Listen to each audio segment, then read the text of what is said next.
Stephen Nachmanovitch, it's a real pleasure to meet you, having read your first book, Freeplay, many, many years ago. Thank you very much for making time to talk with me. Thank you. It's my pleasure to be here. Um, my first question is could you just talk a little bit about your background and how you came to write Freeplay? Mm. Well, there's so much to my background, it's impossible. You were talking about playing, having to choose in a limited length of time whether to play the flute or the saxophone. So I was choosing between biology, psychology, music, art, literature, all kinds of things when I was a kid. And I played violin since I was 7 years old, but I was not that great, and played in orchestras and that sort of thing. It's funny because I've just been having some communications with the um, Harvard orchestra that I played in as an undergraduate 50 years ago. Um, and it's been interesting having some communications with them now because that's really the last orchestra I played in. Mm. Um, I loved classical music, but I felt a big difference between what I could play and what I could hear and what I could do. And my academic degrees were in psychology and anthropology, and I was interested in how the mind works, let's say. I was interested in play. Um, I Mm. was doing research on play in baby baboons and play in little children and writing about it. And that led me to my, let's say, lifetime teacher, Gregory Bateson, who was an anthropologist and philosopher who had done extraordinary work on play, among a million other things. But play sort of projects you out. It's one of those things that you're sitting on a what you think it's a chair, but it's actually a rocket ship, uh, because you discover that play isn't a thing. It's not something you do. It's not behavior. It can't be defined, but it is about how we do things. It's about the atmosphere. And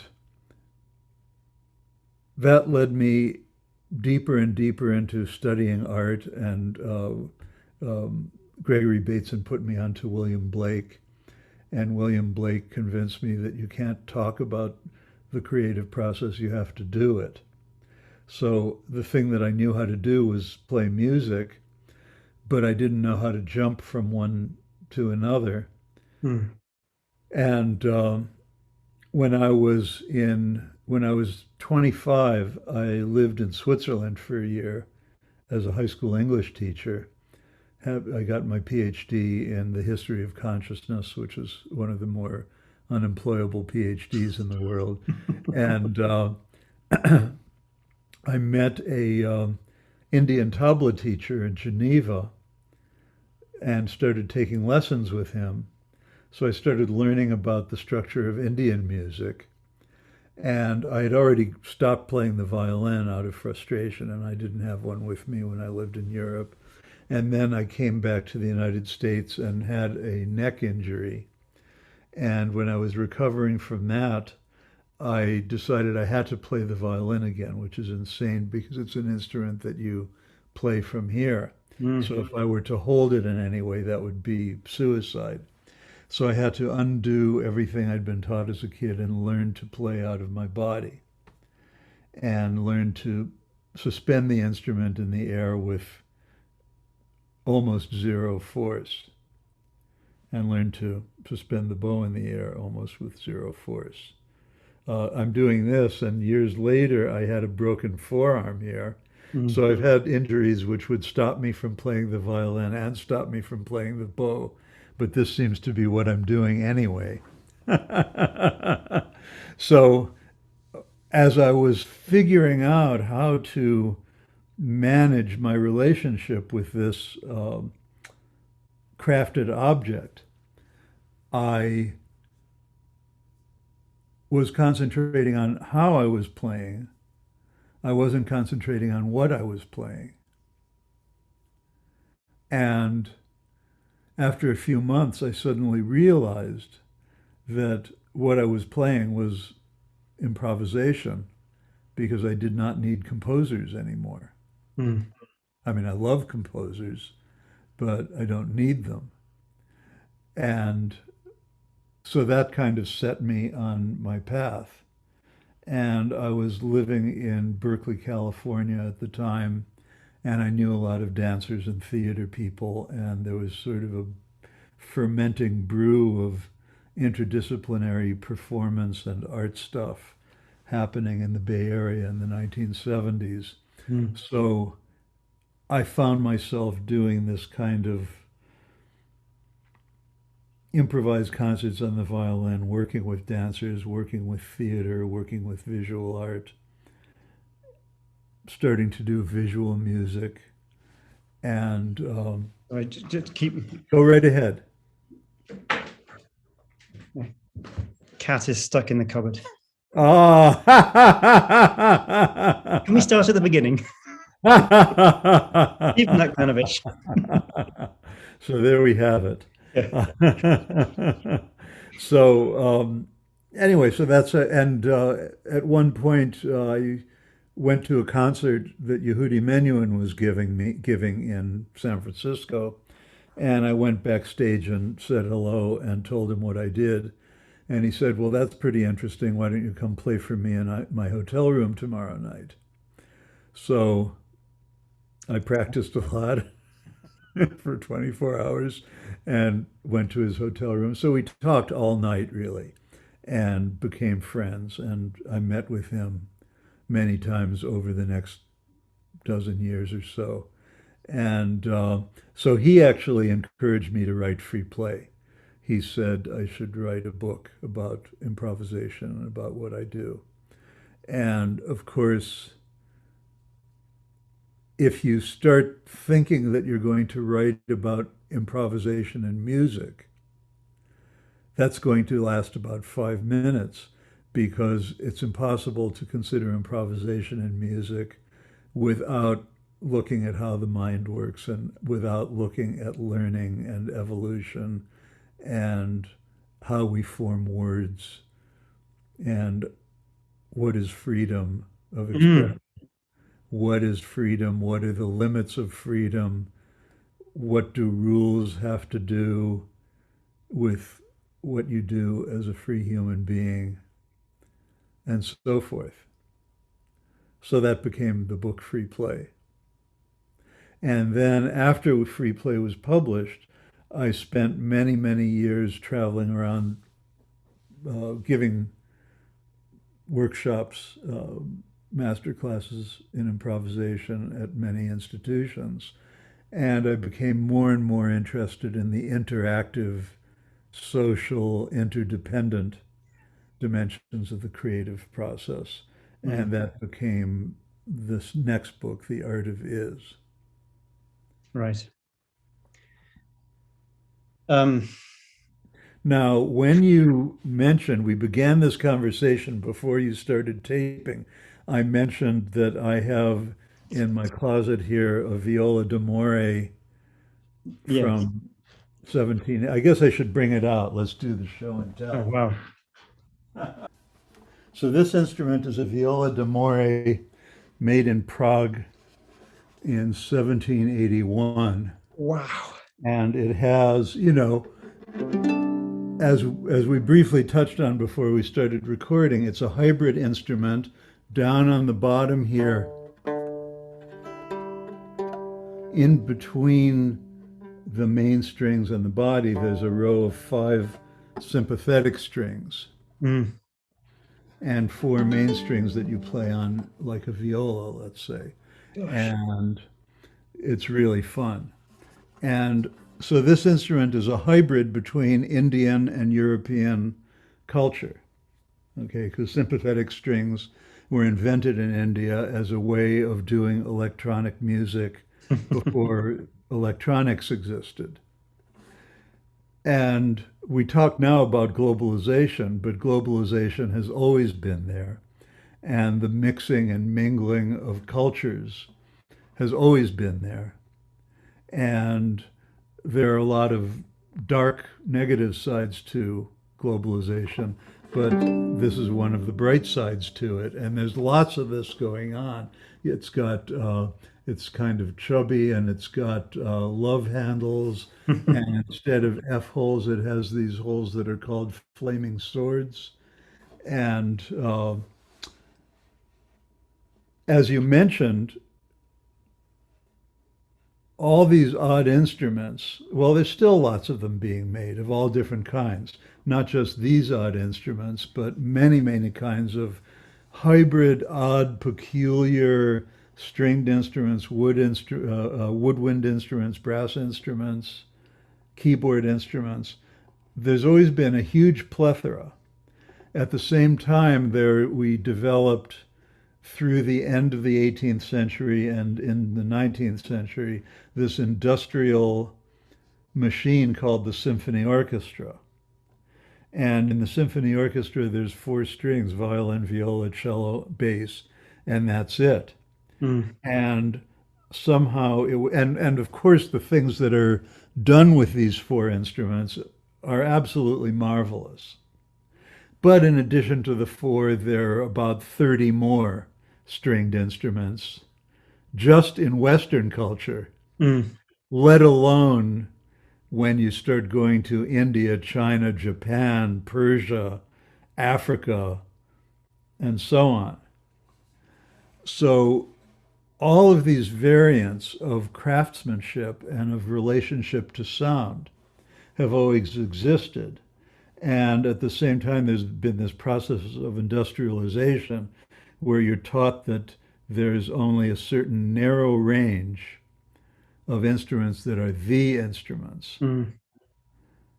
And that's it. I mean, look at brass instruments. Again, there's this enormous plethora of dozens, hundreds of different kinds of variations on what became the tuba and the French horn and the trombone and so forth. But there's so many more of them. So orchestras, schools, arts presenters came to regard the standard instruments like the violin or the French horn as the instrument and just ignored that the others exist. The others never stopped existing. They're simply ignored. Mm. Now, if you're an improviser, the repertoire on all instruments is infinite. Mm. And the opportunity that an instrument that's unusual and that might be tuned differently, that may have different sonorities, that may have different ways of physically handling it, this will generate different kinds of music. Mm. So there's no reason, now that we all live in the year 2021, and we know that improvisation is not some weird exotic thing, there's no reason not to play the instrument that you actually have, or the instruments that you can actually make in your kitchen out of pots and pans. Mm. So people often ask me what kind of music I play, because I don't play jazz. I mean, like you, I'm sure I had far more trouble than you did trying to figure out the forms and structures of jazz. So I sort of know what they're talking about, but I really don't. Okay. And if I try to read a jazz chart, I'm just like, what's this? I don't understand it.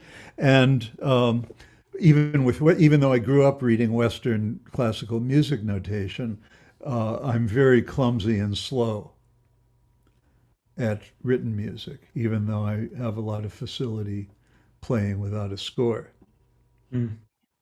Now, when people ask me what kind of music I play now, I say that I play materialistic music.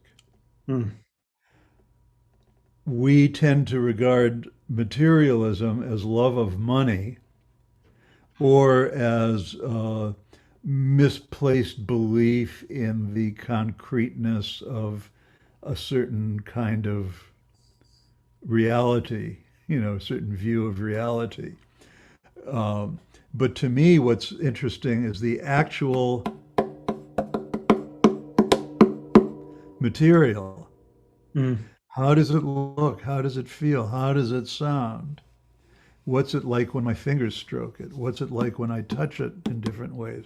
The material of my fingers. Mm. And that generates a certain kind of sound. And clearly, the sound that I'll generate from this instrument is different from the sound that you will generate because your material, which is really a pattern, the pattern of me and the pattern of you Mm. and the pattern of this instrument and the pattern of your flutes, these are all unique. Mm. They share certain universal characteristics, but they are also quite unique. And so that's what I mean by materialistic music. Right. Could we just jump into a very deep question, and which I've thinking about Yes. more and more recently? I read Sam Harris's Free Will a few years Mm. ago, and it got me thinking a lot of. And then when I think about my own experience of improvisation, where I'm not trying to do anything at all, but I'm just listening, Yeah. where where do the ideas come from, and how does improvisation perhaps challenge traditional ideas of human agency? Mm. Well, of course, free will is a nonsense concept. Okay. My teacher, Gregory Bateson, used to recite a pair of limericks that were inscribed on the bathroom walls. They were a pair of graffiti on opposite bathroom walls. This was in Cambridge University in the very early 20th century. So, of course, these were very literate bathroom scrawls. But one of them said, um, there once was a bus who said, cuss, I must choose between better and wuss. By the rulings of fate, I must keep myself straight. I'm not even a tram, I'm a bus. And the other one said, there once was a tram who said, damn, it is borne upon me that I am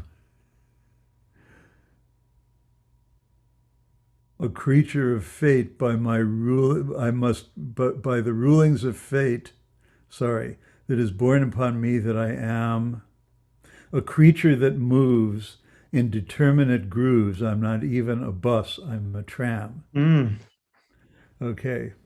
So, in Western philosophy, particularly, which makes its way into Western common sense, we have all these nonsense concepts and all these nonsense oppositions, like fate versus free will, or determinism versus free will, or for that matter, whatever, communism versus capitalism, Mm. self versus others, self versus environment. We are in the process of um, possibly irrevocably destroying the natural environment of our planet and making it uninhabitable for ourselves by all the processes by which you and I make ourselves comfortable Mm. in that environment. I mean, yes, there are certain overt and deliberate evil doings by corporate actors in the petroleum industry and so forth. But the petroleum industry is able to do what it does because you're drinking a cup of tea, perhaps, and you went to the stove and heated the water to make the tea, and you needed energy to heat the water. Mm. And so, of course, living a civilized life, we like to have these comforts. And when there's 7 billion of us seeking these comforts, and we think of ourselves as, okay, here's a self and there's an environment out there. But obviously, self and environment are intertwined and interdependent in so many ways. And the idea of being a person bounded by a skin is a very provisional idea. So fate and free will and all of this stuff. Some people, going back to our musical exploration, some people may say, okay, you're a violinist playing a predetermined composition that was written 200 years ago by Beethoven. So you're operating in a more deterministic way, whereas an improviser, a free improviser, might operate in a free will way. And someone who is maybe halfway between, like a jazz musician, who plays without a score and plays with a great deal of freedom, but it's the freedom to operate within a specified set of chord changes, within a specified set of rhythms, within a tune that was designed by a classic song. So that's a hybrid form, just as this is a hybrid Mm. instrument between East and West. So all of those terms are relative. What's not relative is to simply put the instrument there and put your finger on it somewhere and see how that finger feels Mm. and see if you feel like moving it. And if you feel like moving it, it may be that you are listening to the pitches that you made, and you'd be more pleased if it was a different pitch. So you slide your finger up and down. Mm. Okay. And what determines what you like? Well, you listened to the radio this morning in the car, and you maybe heard some music that you liked, or maybe you heard some music that you hated, or maybe you heard some stupid commercial for a product that had some jangly little song with it, and you hated that song, but that goes into your taste of where you want to move your finger when you play the instrument. Every book you've ever read, which means every thought that everyone who has written those books has ever had, goes into your feeling of where you put your finger on the instrument. Is that determinism or free will? It's interesting that within jazz there seems to be a continuum of improvisation. Yeah. And I was very lucky to meet Lee Konitz in New York Yeah, he was great. a few, 3 or 4 years ago. Uh-huh. Had a lesson with him in his Manhattan apartment, and I've read interviews with him, and he sees himself as being on the improvisatory end of Mm-hmm. the jazz continuum. And he sort of says that maybe my playing sounds a little bit random. And I don't know what the right word is to describe Lee Konitz as improvising, but there's a certain quality to it that you can't grab hold of. And it's so unpredictable. I mean, his sound is more predictable, if you could say. He has a particular tone in his phrasing. But when it comes to the note choices, it's Yeah. continuously surprising. Well, it's so interesting when you mention random. I knew John Cage, and well, a little bit ahead of where you are in my book, The Art of Is, I talk about Cage a fair amount, and he sought to escape from the determinism of accepted musical styles by making random note choices, Mm. which he would do by tossing coins or throwing the I Ching or letting a computer simulate tossing coins or throwing the I Ching. But the interesting thing is that when you hear a John Cage composition that was created using random numbers, it sounds exactly like a John Cage composition. So neither he nor anyone else can escape sounding like yourself Yeah. because you yourself are the product of 3.5 billion years of organic evolution and all of your years of cultural evolution and everybody that you've ever met and every instrument that you've touched and the loves and the disappointments that you've had and so on. So all that filters into your music, and you can use random numbers from here to eternity, and it's still going to sound like you. Can I ask what advice you? This is another slightly talking random. Segues here are going to seem slightly random. What advice would you give to somebody learning an instrument who's still in that stage of developing technique in terms of how to practice? Because Oh, first of all, your instrument is a toy. okay, And if you have a teacher who tells you that the instrument is not a toy, you have the wrong teacher.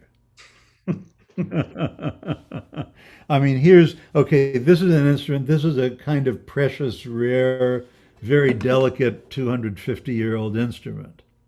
So it's not a toy in the sense that I don't want to do something to this instrument that will harm it.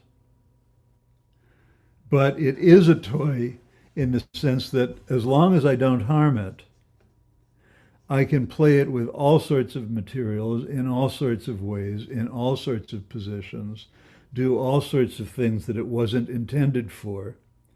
The viola d'amore, for example, and this goes back to, you mentioned the big museum in Prague that has all of these antique and supposedly obsolete instruments, except that they aren't really obsolete. The whole point of this conversation is that those instruments are not obsolete. They are begging to be played in interesting ways. So when people take an instrument like this from the 18th century and say, well, we must use it appropriate to its time.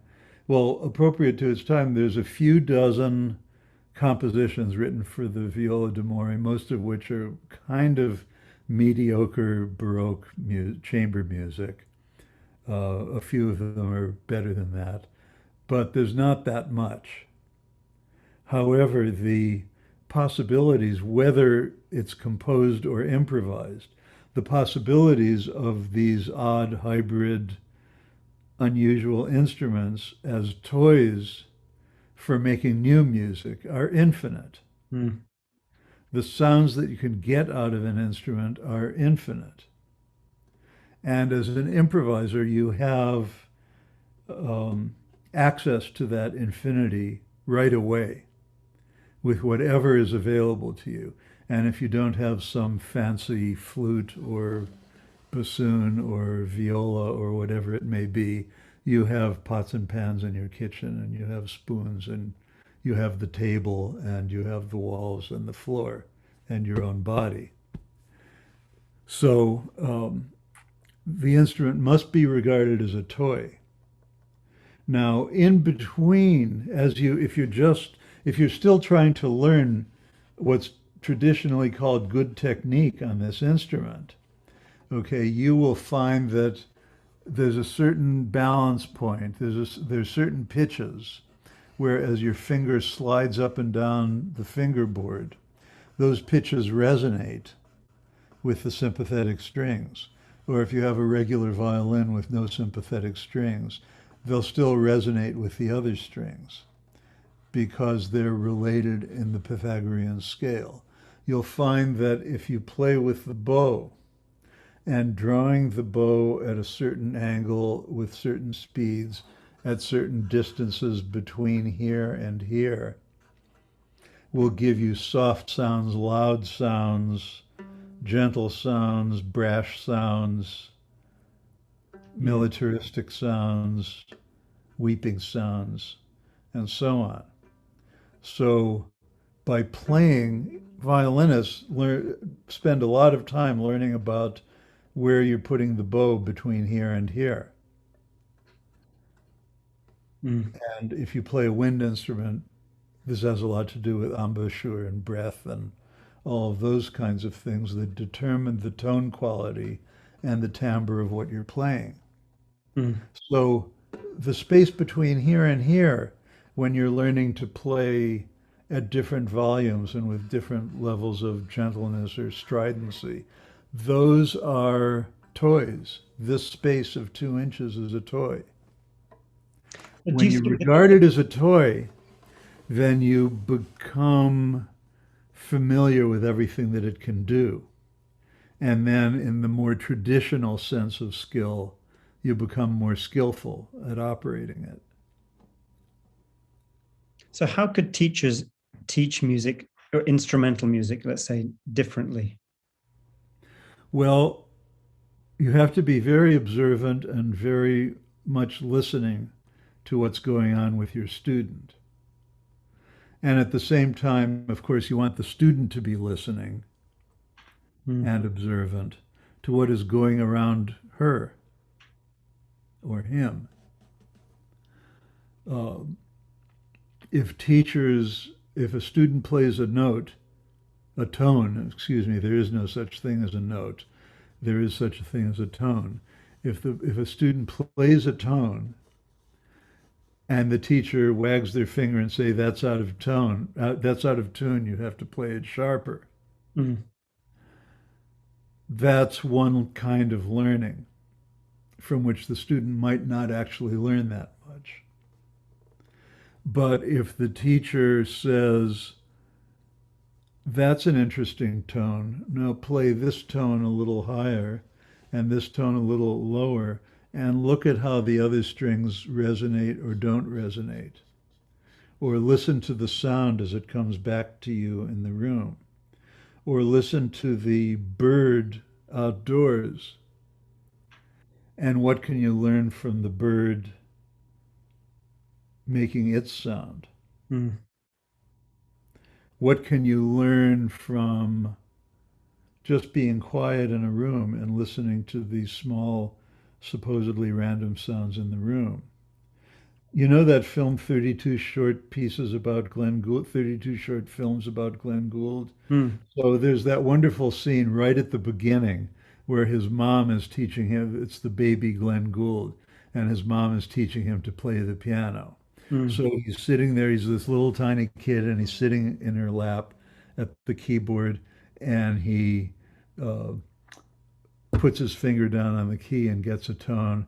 And she says, well, that's very interesting. Now, why don't you try one up here? mm, Right? That's teaching. mm.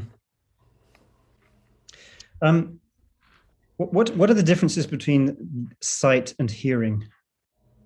Are there? Well, I mean, I think of the eye looks at something, Yeah, and I think about hearing. I've just been thinking today about hearing, especially when there's almost no sound. And yeah, do we listen more intently when there's less sound? And if there's no sound, what happens to the sense of hearing? Because it becomes very acute, and you become aware of something else when you're yes, listening for nothing. yes. Well, this is true. Um, Hearing is also 360 degrees.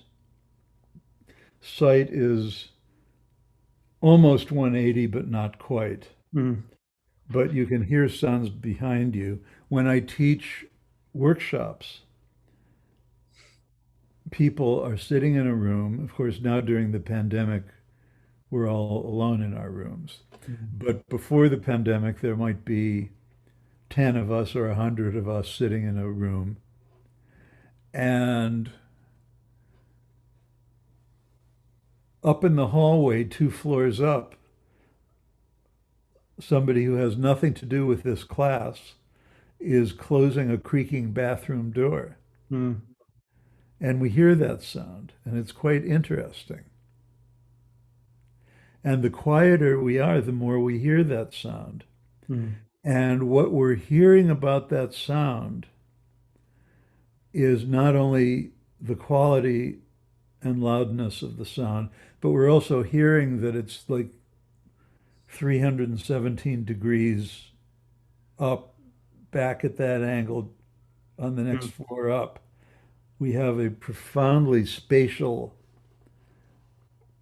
awareness of where sound is.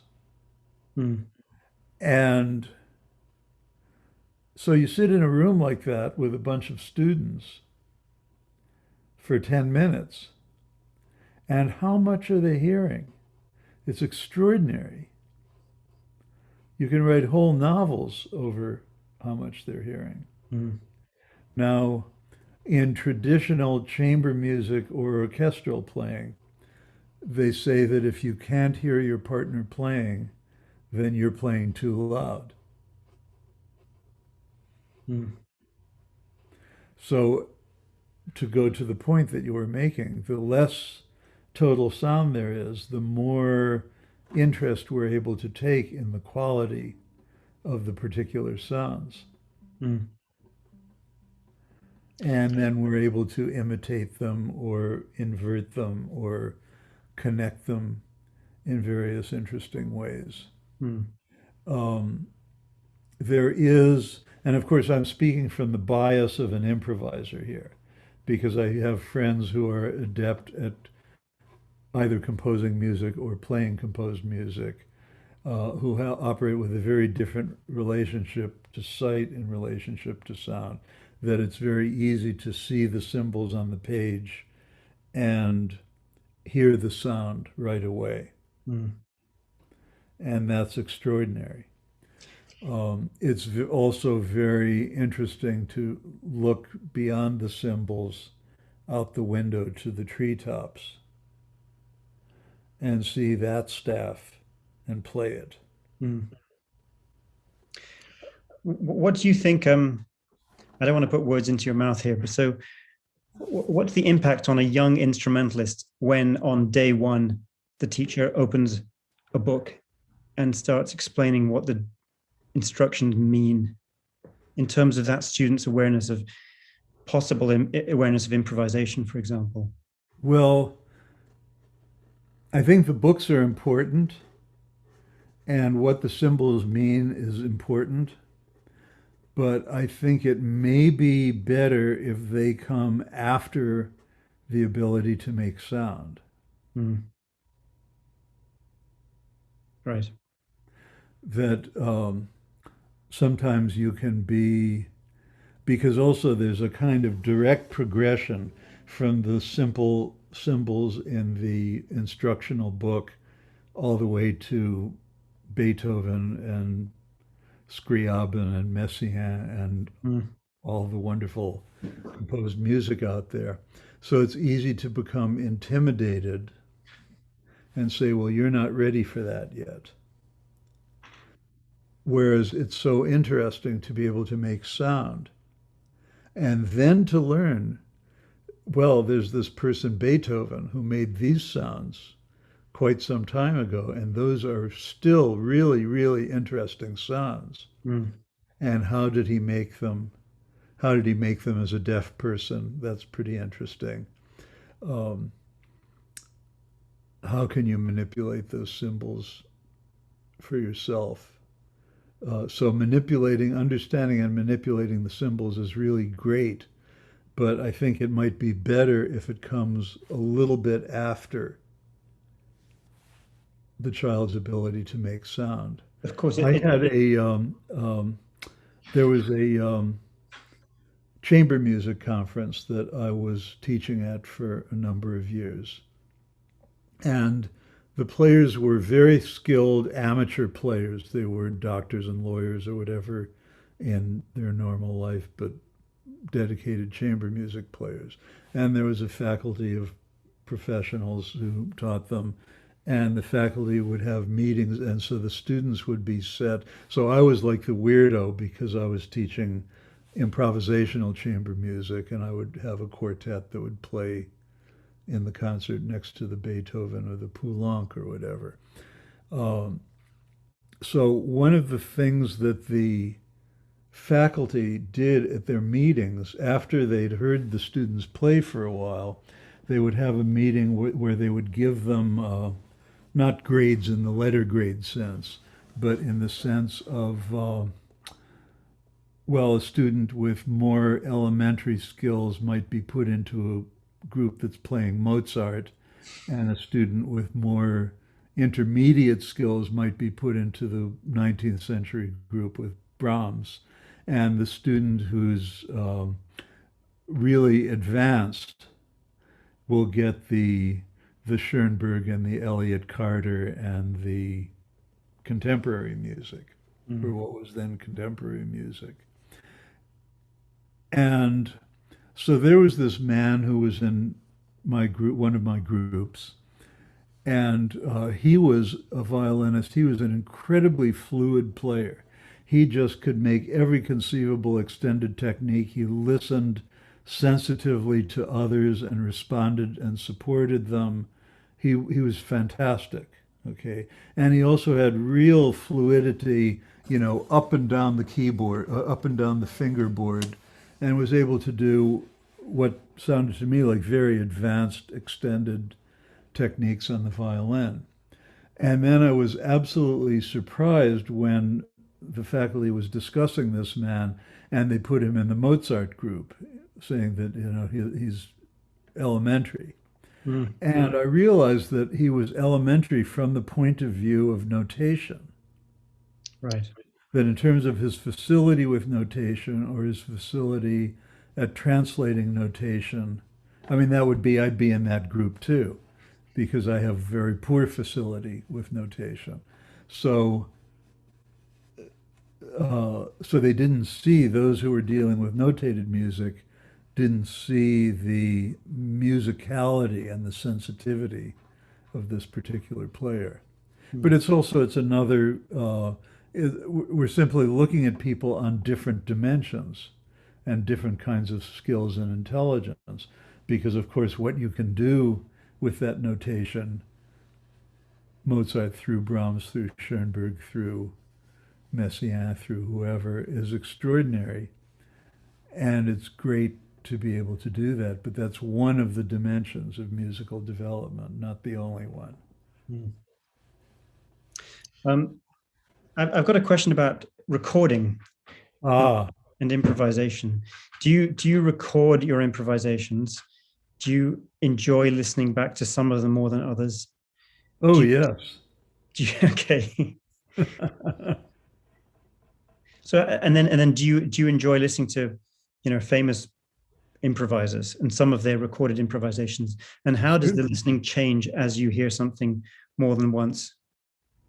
Well, partly what you're talking about is the fluid continuum between improvising and composing, because notation is one medium for Fixing something. recording music, and audio recording, whether it be with a needle or with magnetic tape or with um, ones and zeros on a hard disk, is another way of recording music.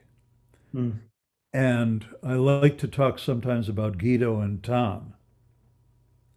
So the two really significant dates in the history of Western music are 1025 and 1876. In 1025, Guido of Arezzo invented music notation as we know it. Mm. There were some kinds of notation before that, but he was the guy who got down the staff and the empty or filled in dots and so forth. And in 1876, Thomas Edison invented audio recording. So notation is digital because it's all or nothing. It's either a half note or a whole note or a dotted half note and so forth. It's either an A or a B flat. Mm. It's not in the wiggly space in between them. Audio recording is analog. The original audio recording, of course, was truly analog because a needle would inscribe wiggles Mm. in a cylinder or a vinyl record that were the analogs of the wiggles of the sound waves in the air as they come into your ear. And now we simulate that digitally. So now you can listen to yourself. You can play a improvisation that cannot be notated, or that could only be notated by a very skillful person with great effort. Mm. But you can play it in 1 minute, and then you can listen back to it in the next minute and think about whether you like it or don't like it, whether you want to hit the delete key, Mm. whether you want to put it together with something else. Let's say you record a 5 minute improvisation, and it really felt great. And then you listen back to the recording, and the recording doesn't really sound that good to you, whatever your personal taste may be. But then you realize that the recording didn't sound good to you up until 1 minute and 34 seconds. Mm. But at 1 minute and 35 seconds, you actually got into your groove and started playing something interesting, and it falls into place and it feels like a piece. So, of course, now with nonlinear editors on the computer, it's very easy to just zoom in on the waveform, chop it off at 1 minute and 34 seconds, delete the first part, and uh, put a tiny little fade in so it doesn't sound abrupt, and master it and put compression on it and a little bit of reverb on it. So all of these extra activities that you're doing, chopping off the first bit and putting on the compression and the reverb, that's compositional. Mm. So the creative process really is an alternating, constantly alternating phase of improvising, composing, improvising, composing, improvising, composing. And there's no clear place where one begins and the other ends. And so then when the piece comes out on your CD, if you take it that far, and people say, wow, that was a fantastic piece. Was it improvised or was it composed? Mm. Okay, it was improvised because it was done without notation and without forethought and without planning, but it may have been done quite a bit with quite a bit of post planning. So the recording process is very, very interesting. It's another way, but it sort of again gets to my concept of materialistic music, because you're composing with these technological tools, but you're composing with the sound waves, or you're Mm. composing with a direct representation of the sound waves on the computer. Um, I've often thought it would be great to ask some famous jazz musicians about their recordings, and we tend to hear a solo by Coltrane and just think the whole thing's amazing, or Yeah. Keith Jarrett, the whole thing's amazing.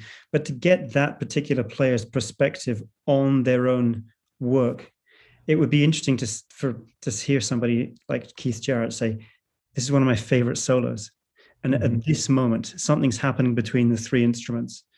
So Mhm. when you listen to your own music, what is it that strikes you as great or good or gives you pleasure when you hear it again? Mm. Well, timbre is huge for me. Mm.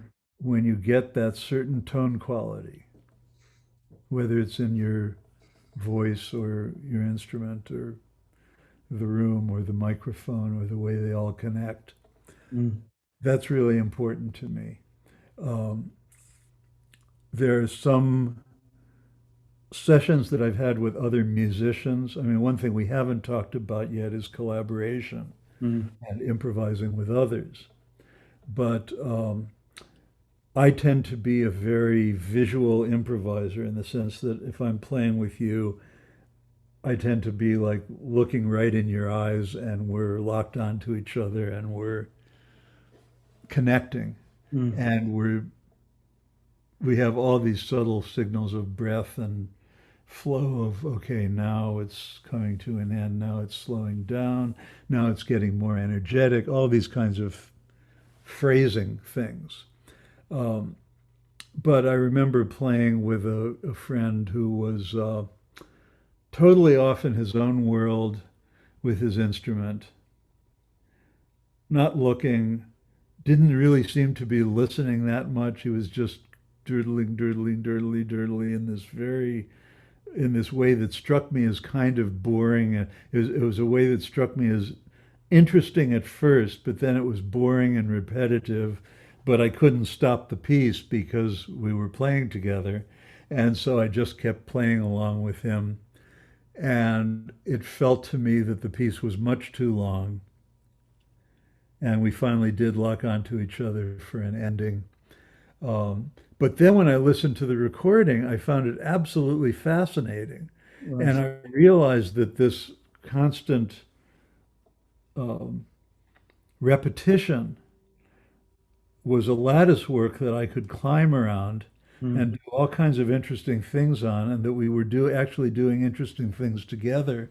And it didn't feel that great to me at the time, but then listening to it, it was absolutely fascinating, and it was a very successful piece. Mm.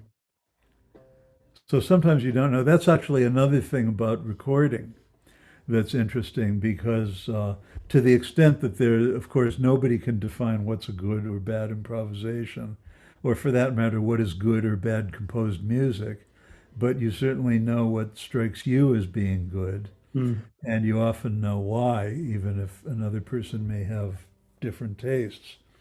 Um, but how it feels at the moment you make it doesn't necessarily correspond to how you feel about it when you listen to the recording later. There's this famous story of Keith Jarrett's Köln concert. Yeah, I knew you were going to mention that. I, I needn't say anything else.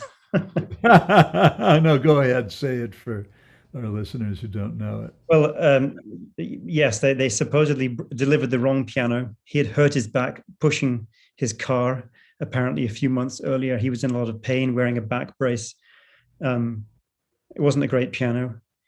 I guess he didn't listen to the recording for several months.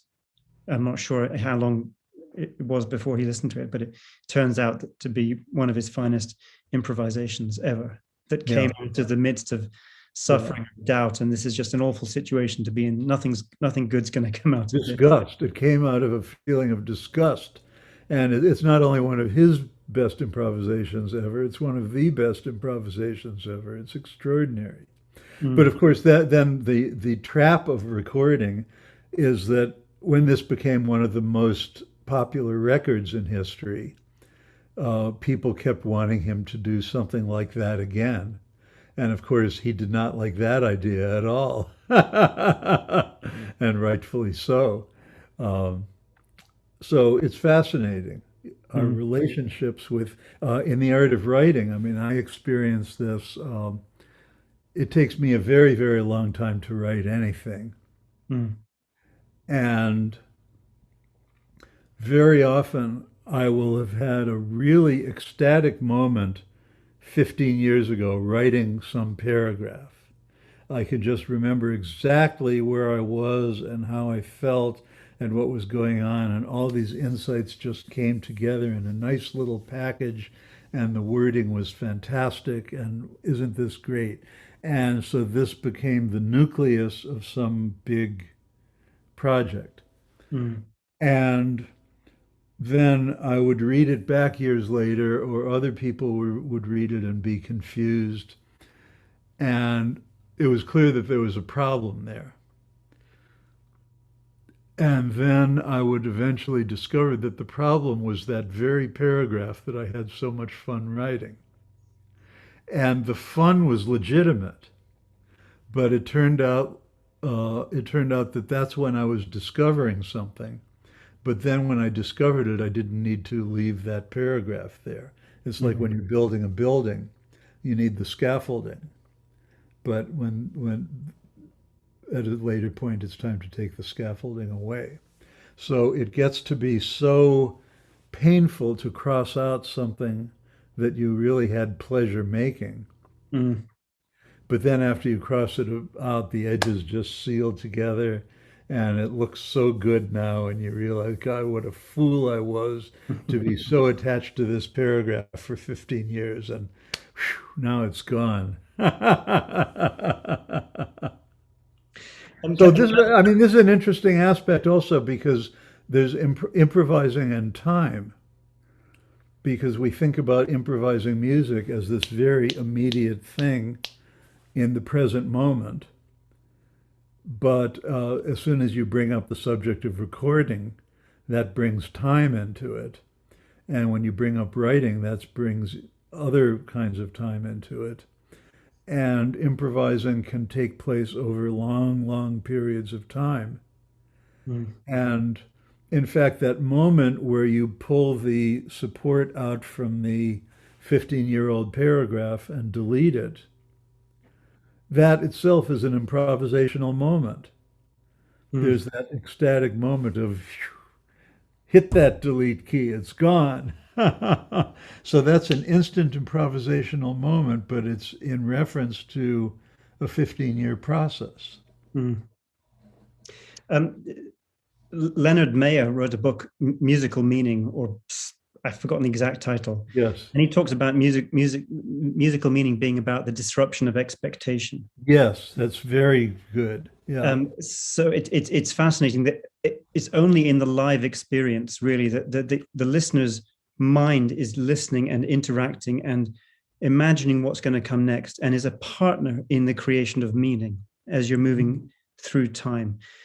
But when you've recorded it, then there's a very, very different relationship. Then you're appreciating the architecture that you've visited before. Hmm. You sort of appreciate different things. Hmm. Hmm. um, I almost enjoy the repeated listening, I must confess, more than the first time listening, in a sense. um, Yes, I know what you mean. yes, I feel I shouldn't say that, but No, you can say that. there's so much pleasure to be had in savoring what you know is Yeah. about to come, and it still hits you afresh, and it still bowls you over, Yeah. even though you know it so well. Well, but you know it so well, but you're also always forgetting things. Mm, I mean, I was just when back to the subject of materialist music. So I just happened to be hanging out while we're having this conversation because I brought the viola d'amore out. There's this back part of it where the sympathetic strings, the main strings, come up like a regular violin up into the box here of where the tuning pegs are located. And the sympathetic strings come through a hole in the back. mm, And years ago, I discovered what interesting sounds you could make. This is a part of the instrument that you're not supposed to play, of course, but it's quite interesting.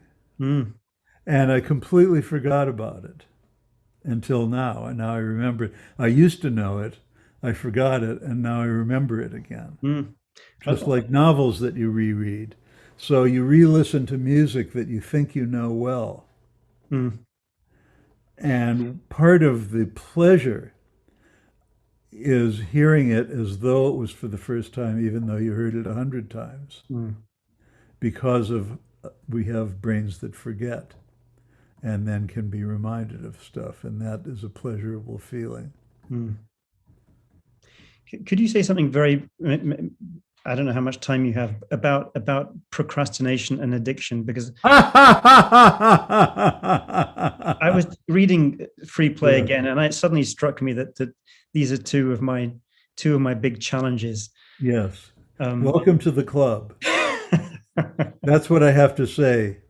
Welcome to the club. I won't talk about my addictions, but You and me plus 7 billion other people. Okay. are the two of them, they're connected Well, somehow? of course, yeah. I mean, they're two aspects of the same thing. And in free play, I talk about do loops and don't loops. Okay, Mm, so a do loop in computer programming is you have a certain process that happens over and over again, and there's an exit from the process. Let's say you're writing a computer program to compute the squares of all numbers between 1 and 10. Let's say it's a simple computer program.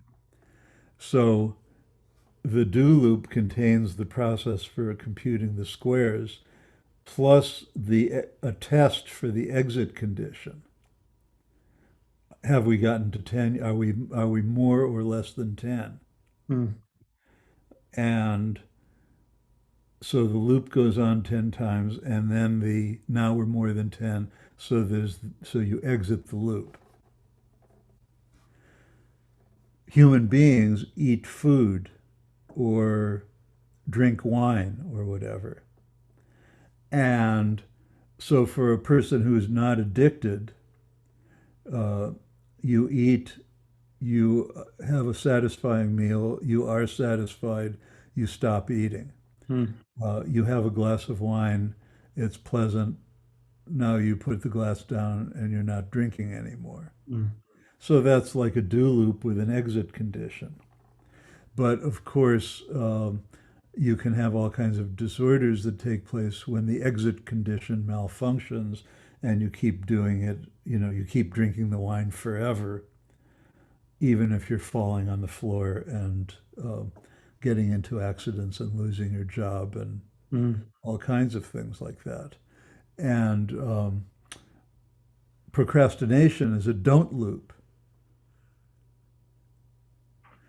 You keep the enter condition never happens, you Mm, know. So procrastination is simply the flip side of addiction. And they both have to do with disorders of knowing when is enough, what is sufficient, what's the time to start doing something, and so forth.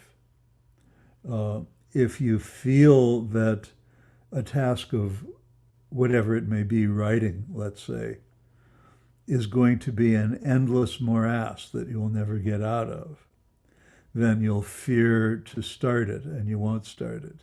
And mm, you'll find all kinds of silly excuses for not starting it.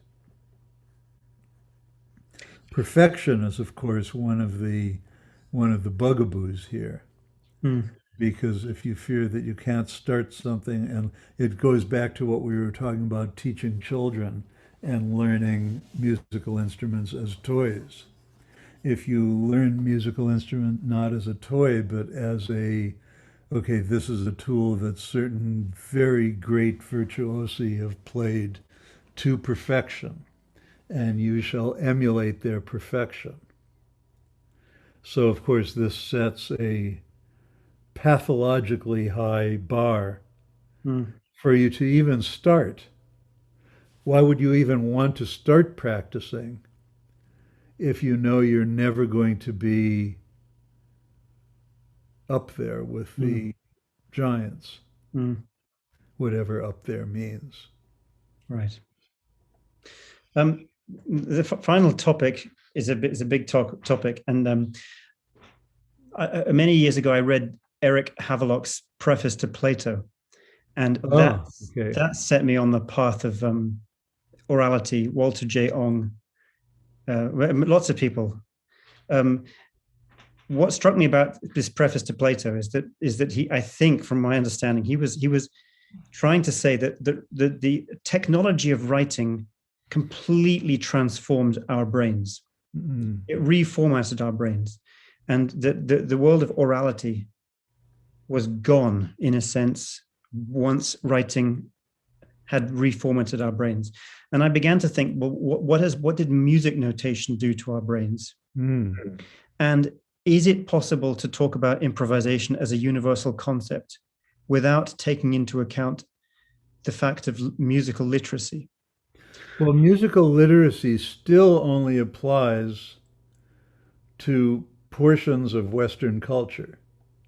Mm, It's not universal, and it's also true other cultures have also developed notational systems mm, that are quite different from ours. But you can bring up numerous examples. Luciano Pavarotti never learned to read music. mm, There's many people, whether jazz or whatever the tradition, who never learned to read music. There are many people, if you look at the so-called folk musics of people throughout the world, Africa, South America, North America, um, Europe, ancient Europe. Okay, these were extraordinary musical traditions and practices that don't involve notation. So notation is really since, I don't want to say just 1025 because there were other notational systems, but it was a fairly recent layer on the human experience. mm. I had a lesson once with a British jazz pianist, and I was playing saxophone at the time, and I was trying sort of learning to play jazz, and I played to him, and he accompanied me, and then he thought long and hard at the end, and he said, "It sounds like you're improvising," Mm. and it I took it eventually as I thought about it a lot that I wasn't really playing jazz. Ah. And he meant it as a very, very honest and gentle criticism of my playing. Yes. And I think this was Yes. kind of, I was way astray at the beginning. I thought that Yes. jazz was just kind of about making stuff up. And in a way, jazz improvisation is different from maybe free improvisation, for example. Yeah. Well, it is. I mean, jazz improvisation. I mean, the similar. Um, uh, Let me find this diagram. Can I find this diagram without taking all day? That's the big It's question. okay.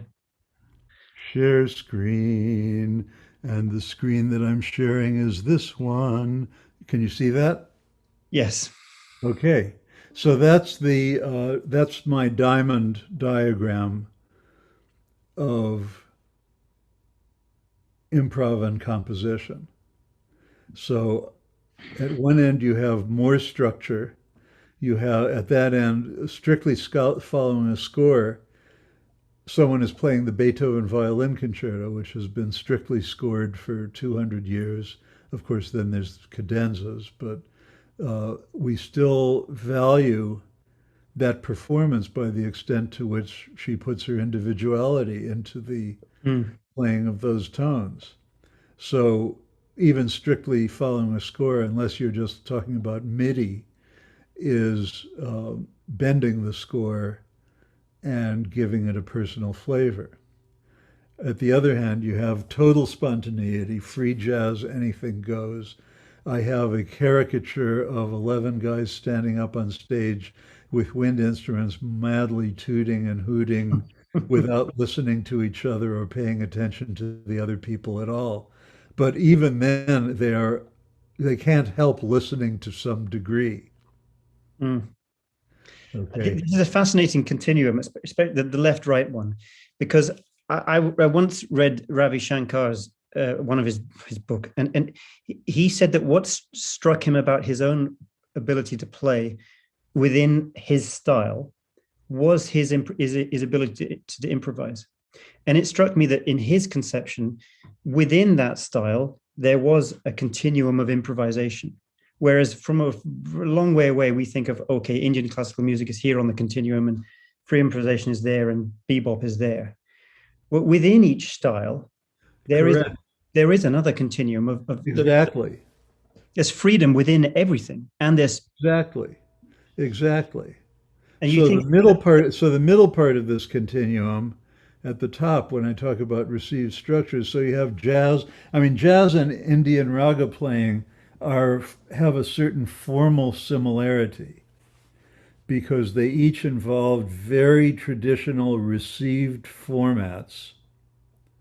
In Indian music, you have the talas, you have the ragas, you have the drone. Um, your playing is evaluated by listeners to the extent that it conforms to the format of that raga, mm, and yet it's at this equally evaluated by the listeners to the extent that you're fiddling with the format and playful. altering it and making it your own personal expression. And that's exactly what goes on with great jazz playing. The bottom part of the diagram, um, I talk about intuitive structures. That's sort of where I fit because I am not interested in random music. I am very interested in listening and paying attention and mutual respect and stepping back and so forth. A lot of my music sounds fairly conservative to some of my fellow improvisers who are more out, as they say, and more more into extended techniques, all extended techniques all the time.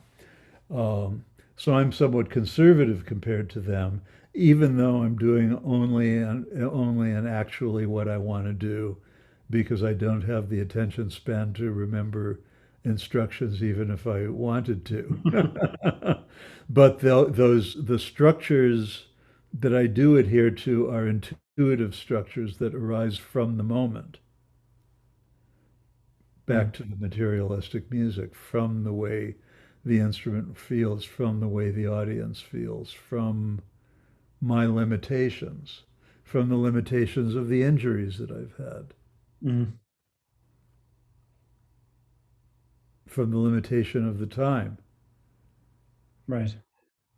Well, can you explain just the up and down one again? Oh, the up and down one is between, so the up and down one is the middle, where the middle, should I reshare it? Um, so the up and down one, the people at this end are more or less strictly following a score, even though nobody can.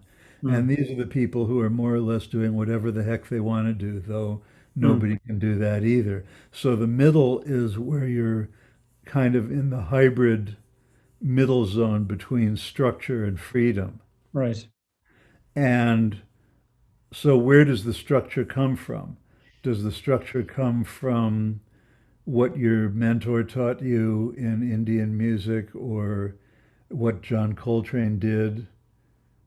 But And you could have you or had did it, or is it a structure that you intuitively create in the moment out of the limitations that you have? In both cases, you're playing within limitation, and it's where does the limitation come from?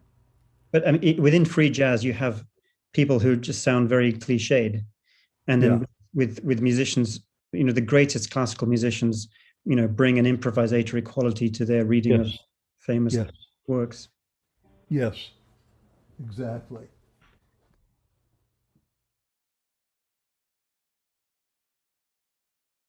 Yes. Great to meet you, and we'll talk again. Take care, Stephen. Bye. Bye.